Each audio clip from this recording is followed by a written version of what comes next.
নমস্কার, সবাইকে স্বাগত জানাই একটি নতুন রান্নায়। এখন যে পরিমাণে টাকফাটা গরম পড়েছে তাতে গলা একদম শুকিয়ে কাঠ হয়ে যাচ্ছে। এখন যদি সেই শুকনো গলাতেই একটু আমের শরবত পড়ে তাহলে বিষয়টা মন্দ হয়। তাহলে চলুন আজকে আমি আপনাদেরকে একটা দারুণ আমের শরবতের রেসিপি দেব। তাই বেশি কথা না বাড়িয়ে শুরু করি তাহলে। আমের শরবত বানানোর জন্য তাই গাছ থেকে কয়েকটা ভালো ভালো কাঁচা আম আগে পেড়ে নিতে হবে।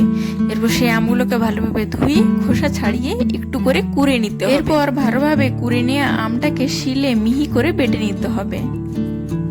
কয়েকটা পালস চকলেট নিয়ে নিয়েছি। এবার এগুলোকে ভালোভাবে গুঁড়ো করে নেব, যাতে এই পালস চকলেটটা দিলে আমের শরবতের স্বাদটা আরো অনেক গুণ বেড়ে যায়।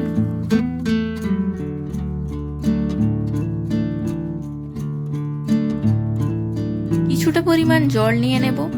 আপনি যতটা পরিমাণ শরবত বানাবেন সেই অনুযায়ী আপনি জলটা নেবেন।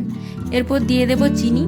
চিনিটারও কোনো পরিমাণটি নির্দিষ্ট নেই, যতটা আপনার আমটা টক সেই অনুযায়ী আপনি চিনিটা দেবেন, অথবা আপনি যতটা চিনি খেতে পছন্দ করেন সেই অনুযায়ী দেবেন। এরপর দিয়ে দেব চাট মশলা। এবার দিয়ে দেব ওর মধ্যে ওই আগের থেকে বেটে রাখা আমটা।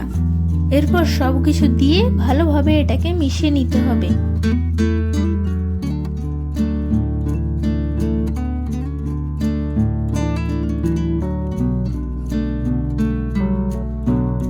এরপর একটা বাটিতে গুঁড়ো চিনি, নুন আর লঙ্কার গুঁড়োকে ভালোভাবে মিশিয়ে নেব।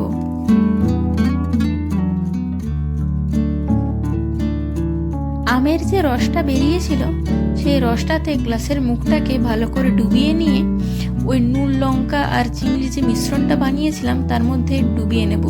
এতে গ্লাসের মুখের মধ্যে ওই গুঁড়োগুলো আটকে যাবে। এতে যখন আমরা শরবতটা খাবো তখন আমাদের মুখে ওই নুন, ঝাল, টক, মিষ্টি সব স্বাদের ব্যালেন্স হবে। গ্লাসের মধ্যে কিছুটা করে পালস চকলেটের গুঁড়োটা দিয়ে এরপর এর মধ্যে শরবতটাকে ভরে নিলেই তৈরি হয়ে যাবে আমাদের সেই বিখ্যাত দুর্দান্ত আমের শরবত। আপনারা অবশ্যই বাড়িতে বানিয়ে খান, আর কেমন হয়েছে আমাকে কমেন্টে জানাবেন। ভালো লাগলে একটা লাইক করে দেবেন, আর অবশ্যই সাবস্ক্রাইব করতে ভুলবেন না। আজকের ভিডিওটা তবে এখানেই শেষ করছি। আবার দেখা হবে অন্য কোনো একদিন, অন্য কোনো একটি ভিডিওতে নতুন কোনো রান্নার সাথে। ততক্ষণ সবাই ভালো থাকবেন। ধন্যবাদ।